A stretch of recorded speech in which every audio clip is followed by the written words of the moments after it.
Hello guys, good morning, good afternoon, good evening. Meron naman tayong vlog about 10 signs to spot an envy person. Ito ang 10 senyales guys na maaaring ipakita na may taong nainggit sa iyo at ang number 1 ay ang ting, ding, ding, ding, ding. Laging may negatibong komento. Kahit anong tagumpay mo, ay lagi silang may sinasabi sa iyo. At number 2, dito totoo ang papuri. Nagbibigay sila ng papuri pero may halong pang-aasar o sarcasms.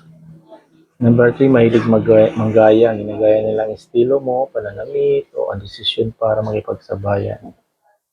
Number 4, pinapansin ang iyong pagkakamali.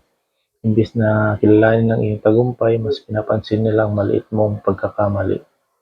Number 5, tinatanggalan ka ng kredito o anong tawag nito sa mga nagawa mo na maganda, hindi nila ito kinikilala o sasabihin, swerte lang yan.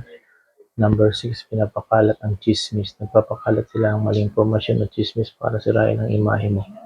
Number 7, masaya kapag ikaw ay nadadapa. Pag may problema ka, hindi sila nag-aalala, kundi sila natutuwa pa. Number 8, nagpapakita ng suporta. Hindi sila nagpapakita ng suporta sa number 8. Kapag may bagong achievement ka, o may bago kang nabiling sasakyan, sabihin nila na hulugan lang yan.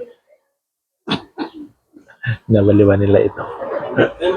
At number 9, laging nakikipagkompetensya sa halip na nakikipagkaibigan. Pakiramdam nila ay kailangan nilang higitan ka sa lahat ng bagay.